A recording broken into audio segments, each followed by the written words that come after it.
අයිබෝන් පුතේ අද අපි සාකච්ඡා කරන්න යන්නේ කොරියානු භාෂාවෙන් මේ විවිධ ආහාරවල තියෙන රස වලට ඒ කියන්නේ රසයන් වලට පාවිච්චි කරන වචන ටික තමයි අද අපි ඉගෙන ගන්න යන්නේ. එතකොට අපි දන්නවා කෑමක එක එක රස වර්ග තියෙනවා. පළවෙනි එක අපිට ගන්න පුළුවන් කෑමක් සාමාන්‍යයෙන් අපි රස හොඳයි කියලා කියන්න පාවිච්චි කරන වචනේ තමයි මසි චොත්තා කියන වචනේ. මොකද්ද මේ මත් කියලා කියන්නේ රස කියන එක. චොත්තා කියලා කියන්නේ හොඳයි කියන එක. එතකොට මසි චොත්තා කියන්නේ රසය හොඳයි කියන එක තමයි පළවෙනි එක. ඒකෙදි අපි රස ටික බලමු. පළවෙනි එක තමයි අපි හරි කැමතිම රසක් තමයි පැණි රස කියන එක. පැණි රසයි කියන්න පාවිච්චි කරන වචනේ තමයි පුතේ තල්දා කියලා කියන්නේ. මොකද්ද? තල්දා. තල්දා කියන එක ක්‍රියාපදයක් විදිහටත් ගන්නවා. මෙතනදී අපි ඒක පාවිච්චි කරන්නේ නැහැ. විශේෂණ පද ටික විතරයි ගන්නෙ. තල්දා කියනවා පැණි රසයි සීනි වගේ දේවල්, තොපි වගේ දේවල්, චොක්ලට් වගේ දේවල් පැණි රසයි කියන්නේ අපි ගන්නෙ තල්දා කියන එක. ඊළඟට අපි ගන්නවා කෑම වල තියෙන තවත් අපි අකමැති රසයක් තමයි මේ තිත්ත රසයි කියන එක. නේ? තිත්ත රසට අපි කවුරුත් කැමති නැහැ. එතකොට තිත්තයි කියන්න පාවිච්චි කරන්නේ කොරියානු භාෂාවෙන් මේ සදා කියන වචනේ.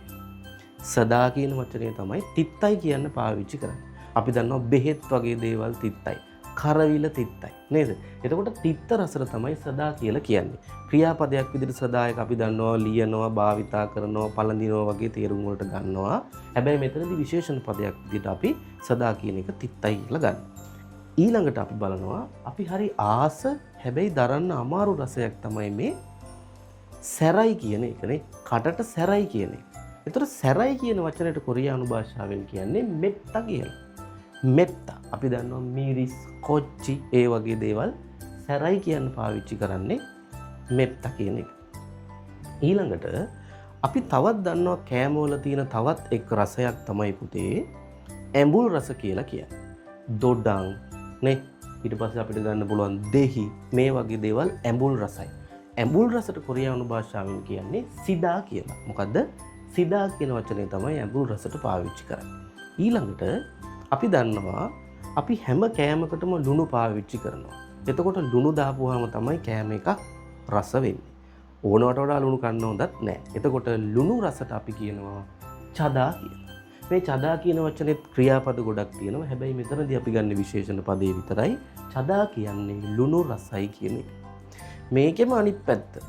ලුණු රස අඩුයි, දිය රහයි. නැත්තම් අපි කියනවා ඔය දිය රස කියන වචනේ ගන්න දිය රසයි කියලා කියන වචනයට කොරියානු භාෂාවෙන් කියන්නේ සිංගොප්තා කියලා. එහෙම තමයි ඇත්තටම සෞඛ්‍ය සම්පන්නව ඉන්න ඕන නම් කන්නත් ඕනේ. එතකොට දිය රසට අපි කියනවා සිංගොප්තා කියලා. පැහැදිලිද?